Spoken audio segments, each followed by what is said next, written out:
यह है सिरसा जिले का गांव रिसालिया खेड़ा, जहां मेहनत, ईमानदारी और शिक्षा ने नया इतिहास रच दिया है। यहां से पिछले 11 सालों में अब तक करीब 250 युवाओं को सरकारी नौकरियां मिल चुकी हैं। साल 2024 में ग्रुप सी परीक्षा में जब परिणाम आया तो गांव के 40 से ज्यादा युवा एक साथ चयनित हुए।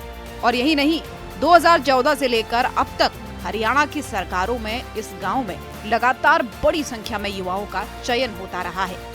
पूर्व मुख्यमंत्री मनोहर लाल ने इस गांव में आकर खुद करीब 40 युवाओं को ज्वाइनिंग दी थी और अब मौजूदा समय में सीएम नायब सिंह सैनी ने भी इसी सिलसिले को तेजी से आगे बढ़ाया है। गांव की लाइब्रेरी, गौशाला और अनुशासित जीवन शैली ने युवाओं को आत्मनिर्भर बनने में बड़ी भूमिका निभाई है।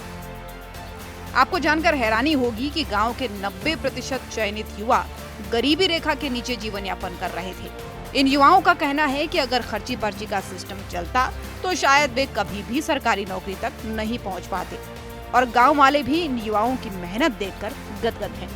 और लोग सीएम नायब सैनी और पूर्व सीएम मनोहर लाल का आभार प्रकट करते नजर आए। भाईजान नाम है मेरा पोता है, वो बिना खर्ची पर्ची के सरकार में दिल्ली पुलिस में लगा है, सीधा अप्लाई करने पड़ी लग गए। कोई बीच में दलाल मिला नहीं, कोई और बात नहीं। कोई पैसा नहीं लगा? कोई पैसा नहीं लगा। आर्थिक स्थिति पहले कमजोर थी, अब नौकरी लगने के बाद में घर की हालत भी सुधरी। हमारे गांव के बच्चों की नौकरी की का जो मैटर है वो इस तरह है कि हमारे गांव के बच्चों ने बहुत ही अच्छी मेहनत करी है। और सबसे पहला मैटर ये है कि गौशाला के अंदर वो सब मतलब सेवा करते हैं। जी हाँ, हमें गौशाला के अंदर सेवा करते हैं और लाइब्रेरी भी जाते हैं। और हमें जो नौकरी लगे हैं वो यही सुना है गांव के अंदर, कोई पैसा नहीं दिया, कोई ऐसे बड़ी मेहनत से वो लगे हैं इस सरकार के अंदर। किसी ने हमने नहीं सुना भाई पैसा दिया है और कुछ किसी की दलाली से की है, ये स्पष्ट बात है गांव की।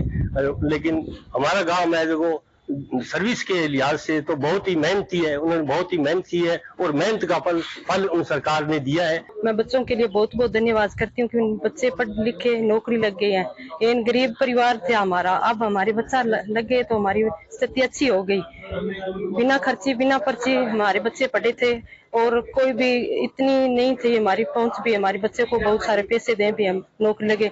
लेकिन बच्चों की मेहनत और शुक्रिया अदा करती हूँ मैं गौशाला के लिए। गौ माता की मेहरबानी से हमारा गांव बहुत बढ़िया है। अभी रिसालिया खेड़ा, मैं गौशाला को पहले धन्यवाद देता हूँ। हमारे गांव में गौशाला रिसालिया खेड़ा की सिरसा जिले का रहने वाला हूँ और हरियाणा सरकार में मैं स्वीकार करता हूँ जी। बहुत बहुत धन्यवाद है जी। और बाकी पूजा को नौकरी मिली है और गरीब परिवार की जी। सिर्फ रिसालिया खेड़ा ही नहीं बल्कि रामगढ़, दारेवाला, बिज्जूवाली जैसे आसपास के गांव के युवा भी सफलता की सूची में शामिल हैं। इन गांवों के लोग अब कहते हैं कि सिफारिश का दौर गया और मेहनत की जीत है। रिसालिया खेड़ा गांव का ये बदलाव सिर्फ नौकरी तक सीमित नहीं है। यहाँ की गौशाला में युवा, महिलाएं और बुजुर्ग भी सेवा में लगे रहते हैं और वहीं से मिलता है उन्हें अनुशासन का पाठ। रिसालिया खेड़ा गांव का ये उदाहरण सिर्फ हरियाणा ही नहीं बल्कि पूरे देश के युवाओं को एक संदेश देता है। अगर मेहनत सच्ची हो तो सफलता जरूर मिलती है। सूर्या समाचार के लिए सिरसा से सुरेंद्र सावंत की रिपोर्ट।